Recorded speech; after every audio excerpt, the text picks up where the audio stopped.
To his followers, his presence is greater now than it was before. Hundreds of thousands of Jews throughout the world look to this man as the Messiah, a modern-day Moses, the spiritual leader who would usher in an era of world peace. The presence of God was to be revealed for all to see, fulfilling the great prophecies of the Bible. Yet in June, this celebrated religious leader known as the Rebbe, Rabbi Menachem M. Schneerson, passed away. And the fervent hope that he would single-handedly lead the charge to the dawning of the Messianic age in his lifetime has faded. Who was this man known as the Rebbe? Where did he come from? And why did so many believe that he would never die?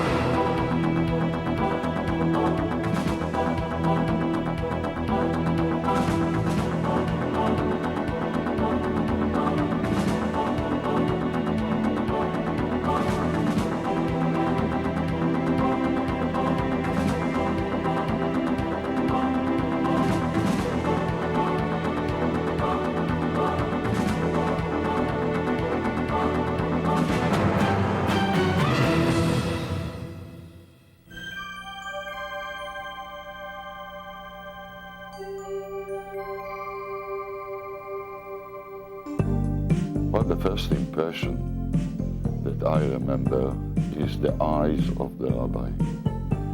Blue, penetrating eyes that express wisdom, awareness, and deep penetration. I came out with a sense of elation and inspiration that I've met great leader of the Jewish people. Some holy man whom God has endowed with special powers that is sitting there and caring about you and I as we sleep peacefully, communicating with God, trying to formulate a plan to make the world a better place. That's the Rebbe.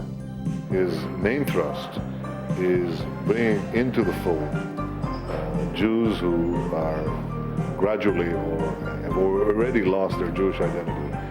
And he brings them back by kindling the fire of Jewish solidarity and identity and love. And I think this is an extraordinary achievement. I honor the Rabbi in the work he's done, in the example he's set, and the inspiration, therefore, that he has given to many, many people. It is due to his influence, to his presence, that Jewish awareness and Jewish education have reached unprecedented heights on almost every continent.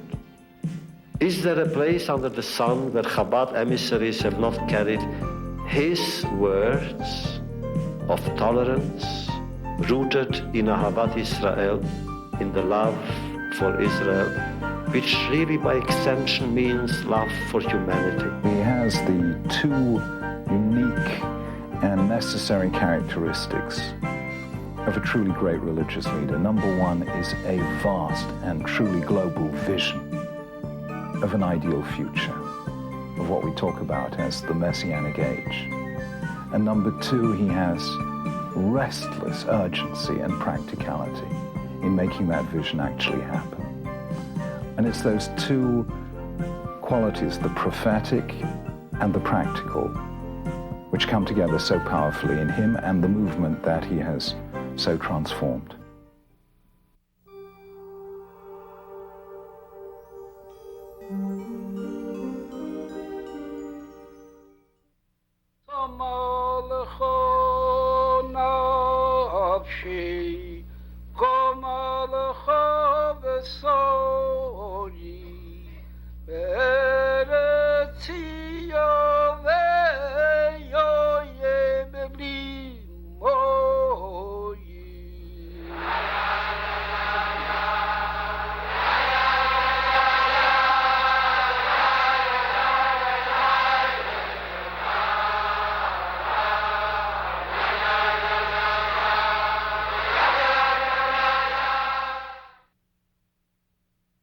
The Rebbes who preceded the Rebbe lived for the most part either in Lubavitch or in larger cities in Russia.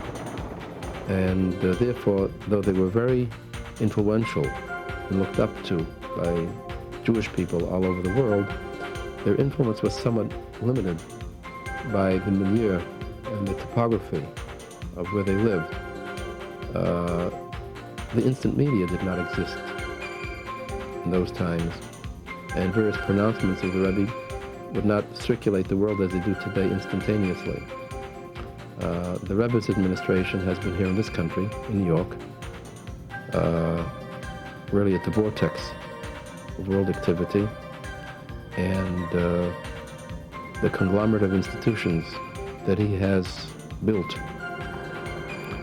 over the years are scattered around the globe, so that he is capable today of saying something, and it is heard and recorded and studied instantaneously in communities all over the world. The Rebbe has a certain insight that being a righteous man that both you and myself cannot comprehend. He has certain divine powers, as you can say, compared to the prophets of old.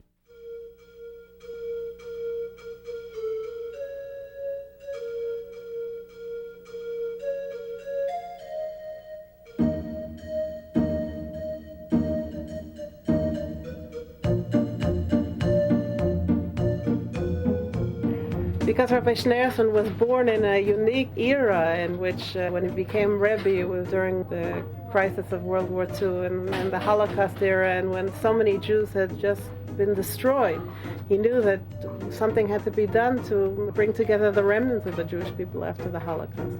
And so he knew that Jewish education was very important. And so then the media developed at the same time, the electronic media.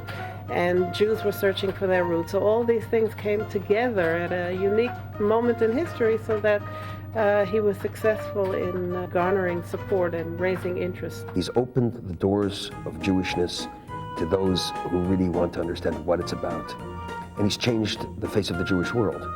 He's changed it in terms of Jews accepting Jews, Jews being responsible for Jews, Jews bringing Jews back to their Jewishness, Jews responsible for the general world, Jews in terms of their consciousness, Jews in terms of their responsibility charitably, socially, and so forth.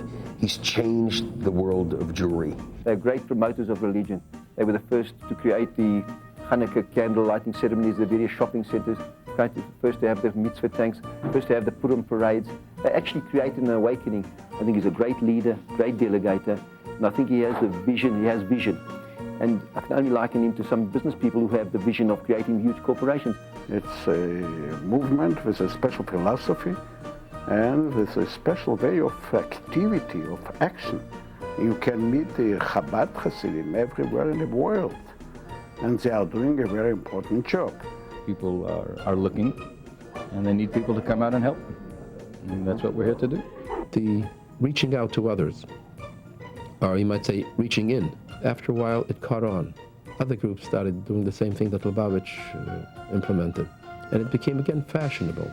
Now you have many synagogues, organizations that are reaching out to others, bringing secular Jews back into the fold, to the heritage. It was unfashionable at one time, and it was Lubavitch that took that unpopular, unfashionable, almost unacceptable stance because of the foresight of the leaders of Lubavitch, and in our case the Rebbe, who saw that this was the way to go. It is monumental, it is extraordinary, and in a lifetime we come to hear or to know of one person like that in a person's life.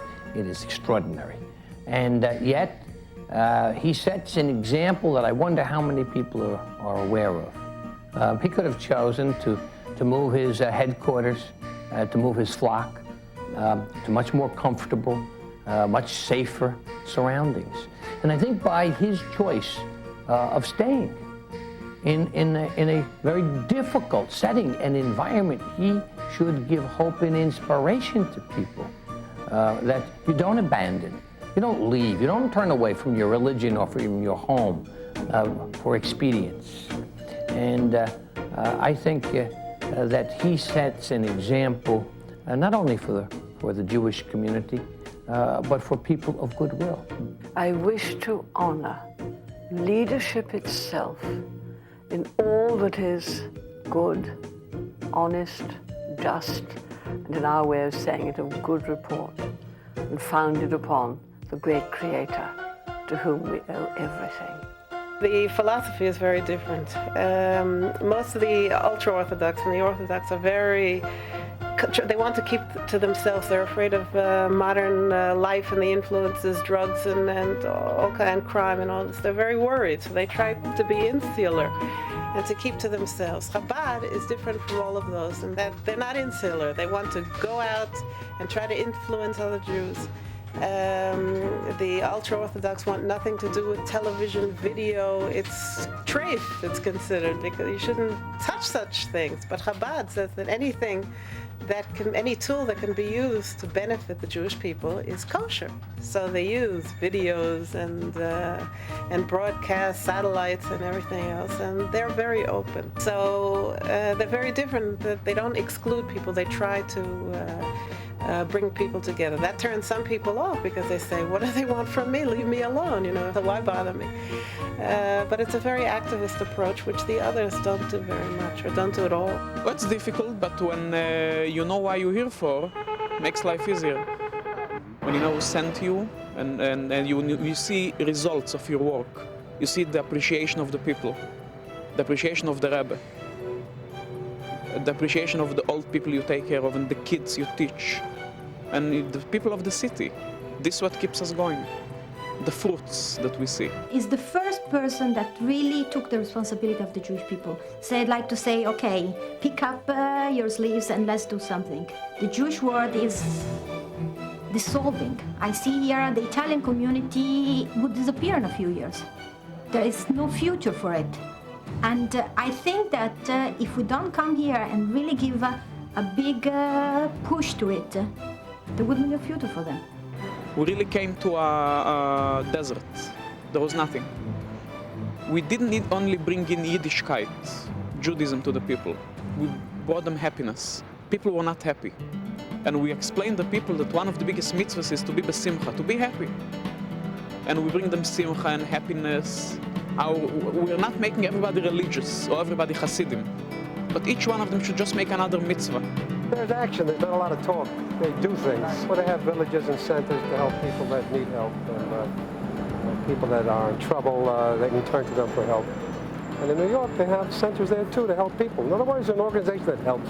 I've seen them active on university campuses in England, particularly in the remote campuses where people don't generally have much contact with Judaism as such, and where there aren't a deep concentration of Jews. So Chabad do tend to reach these outposts, and that's sort of very, very impressive. There are a lot of people out there that are lost or maybe on the fence and need that little bit of reaching out just to bring them in. And I think it's tremendous. And they've got the right attitude, they're fantastic people, the Lubavitcher, and I think the way they do it is it's not too pushy, and they do let you be. They let you be comfortable with what you're doing and don't force anything. You're the one that takes the steps to go a little bit further all the time. The attitude is do what you can and you'll do a little bit more each time. What he's doing for Jews in all the world, he sends people, makes school like this in Moscow, in England, everywhere. So Jews, they're coming closer, they love each other, and it's great. Instead of spending Passover with their families at home, they go out to army bases and run a seder for soldiers. And soldiers are impressed by this dedication. They give charity, they are selfless. His greatness is a comprehensive greatness. It covers so many fields, so many areas. He is primarily a religious leader. He's a great tzaddik. People believe in his personality as one that could really help Jews throughout the world. His prayers are considered prayers that have great influence with God. That's the belief of so many hundreds of thousands. You have just to be in New York on Sundays when people queue up by the thousands to look at his eyes and to get his blessing. He's a great religious leader. He's a great national leader, which means even non-believers, secularists, believe in his greatness, believe in his love of Israel, believe in his leadership.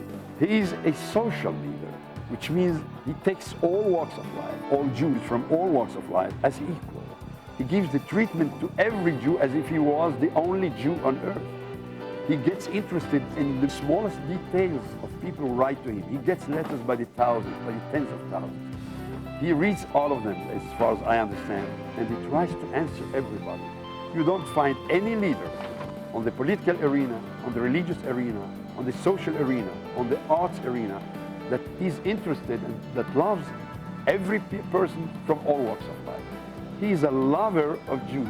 He is a lover of man. He is admired by non-Jews alike. I spoke to senators, I spoke to members of Congress, I spoke in Israel to political people, I spoke to professors in universities, I spoke to mathematicians, to lawyers, to medical people. All of them have that kind of admiration. He's a philosopher, he knows physics, he finds himself very well in chemistry. He has explored the Talmud, he knows all the Hasidic writings. He speaks, never uses any paper. When he speaks, he can speak for hours without using one single paper. He has a memory that is uncomparable. When you put all that together, you ask one question: is there any other human being of that stature?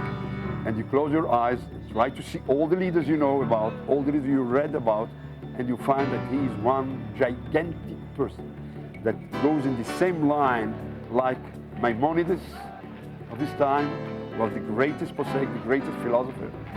And among the living Jews today, certainly the most interesting, the most charming, the most fascinating, the most comprehensive leader of Judaism today. The Rebbe has been an extraordinarily inspirational leader in taking the traditions of our people and the joys of being Jewish and communicating it in a very modern context throughout America, throughout the world, and doing it in a way that's fascinating, because there are people who would look at the Lubavitch community and say, well, you know, this is a group from another time.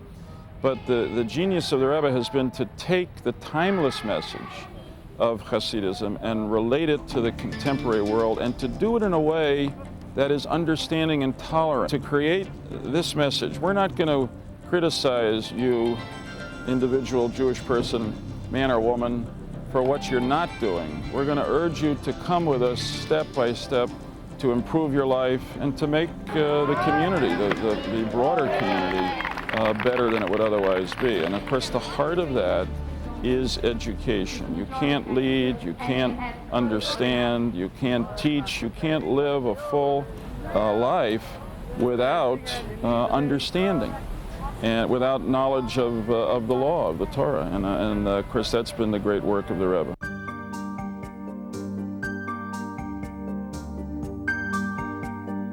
The Rebbe managed to hide himself. Other Rebbes managed to hide themselves from the world in general, but at least for Hasidim they were revealed. The Rebbe managed to hide himself even from the closest people. There's a book which is called Hayom Yom. It describes the life story of each one of the Rebbes of Lubavitch, the 7 Rebbes, very in brief. About the Rebbe, it says he was born on the 11th day of Nisan in the year 1902. Then the next thing is when his wedding was. In between, there's a few words which say everything about the Rebbe. Loimet bishkeida atzuma umatzliach. He studies assiduously with unbelievable fervor umatzliach, and he succeeds. And it is known that the Rebbe in his childhood was already writing letters to the biggest scholars of that time, and they always thought they're talking to a big rabbi. They didn't know this was a child. This was very well known in all of Russia. His father was a great man, the Rebbe's father, and the Frierdiker Rebbe knew very well all about the Rebbe as a child and as a young boy, and I'm sure that that's what led to choose him for his daughter. The Rebbetzin, being a very, very brilliant woman, I'm sure recognized the Rebbe's brilliance right away, and I'm sure that this was just the most wonderful thing to her to know that she's going to have such a wonderful husband. She knew the greatness of the Rebbe, probably more so than any other woman in the past, because she herself was a daughter of a Rebbe. Instead of being devoted to being a wife, to be happy for herself and having whatever she needs for herself, she never detracted from anything that the Rebbe would have to do for the Hasidim, for the rest of the world, because of her own self. It's not for us to even question why God did not grant them an offspring. We don't know what God's reason for it, but nobody would ever discuss it with her, because we understand that's a God-given thing and that's not something for us to discuss. Immediately after the Rebbe got married, he would begin to study in Berlin. At the University of Berlin, he began his program of study. His major was engineering with a math minor. He continued his studies within Paris, attending the University Polytechnique, and he received his degree from there, and he continued living in Paris up until the beginning of World War II.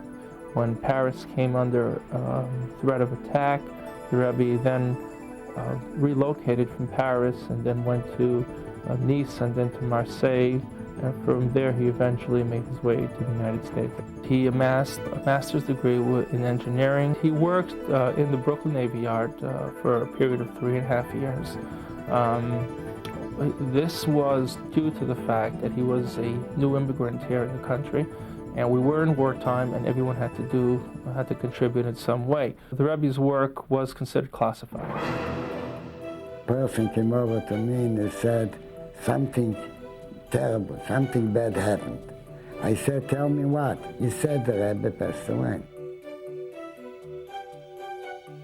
The Rebbe's demise was like the sun just unexpectedly setting not in time at all. But at the same time, everybody felt that there is a successor.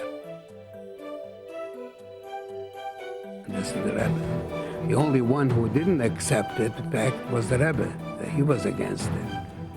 The Rebbe started saying he has no special instruction for that. In other words, that the previous Rebbe did not give him any instructions. This was going on for quite a while. Certainly did not want to take it. And it came to a stage that he told one of the elders Hasidim that if they'll bother him too much, he'll run away and people will not know where he is. But what we decided is that we went on the grave of the previous Rebbe and we put a note, we read a note that if he remained like sheep without a shepherd, and we all see that the proper person is the Rebbe's youngest son-in-law, and he says that he doesn't have any instructions. So if instructions is needed, he should get the instructions. After that, never heard from the Rebbe anymore this excuse, never. He actually started immediately answering questions, giving advice and so on, and there was immediately miracles in the answers of the Rebbe immediately. It lasted practically close to a year, because in the following year, the Rebbe already, there was the Rangin, the Rebbe said already a Maimah Hasidus, and so on. The Rebbe and his wife told him, how can you see the 30 years of self-sacrifice of my father, my saintly father, should go in vain? She had a great role in it, in the Rebbe's decision. By us giving advice in material matters is much more than giving advice in spiritual matters. Because spiritual matters is a question of knowledge. Material matters is a question of prophecy.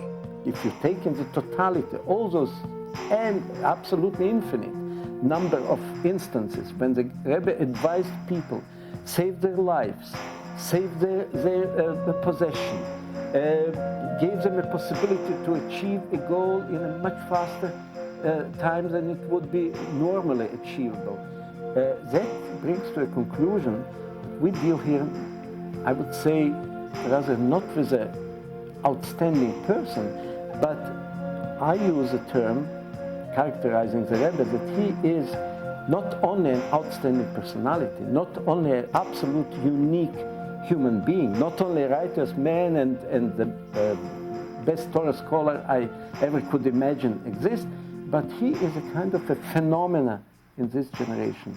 You always realized that it was a person that, although he was very human in his approach to others, very realistic and very practical and very loving and caring, at the same time there was a dimension which is probably indescribable, that you felt greatness.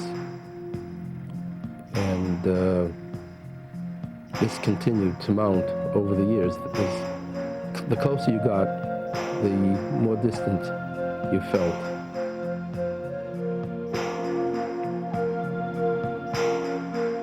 The rabbis used to say about the Aron, the ark that contained the tablets, that the ark carried those who carried it.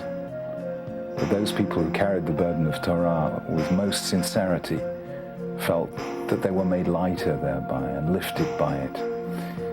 And the remarkable energies of the Rebbe show to me not only that he sets a very tough example for all his followers to carry on and to imitate, and thus lifts all of them, but that he himself is lifted in the process and given energies that someone with less faith and less spirituality couldn't possibly have. In all generations there is a Mashiach. In reality, the word Messiah comes from Mashiach, which is anointed. The king of Israel was the Mashiach of his time. Many students refer to their Rebbe as Mashiach because their Rebbe was perfect. We perceive the Rebbe as being the perfect person, as the person who's totally dedicated to the objective of making the world a place that was intended by God for it to be. Mashiach will come to bring us a world, as Maimonides says, where there will be no illness and no hatreds and no jealousies and no wars, and there will be goodness and kindness and compassion, as we are all looking for.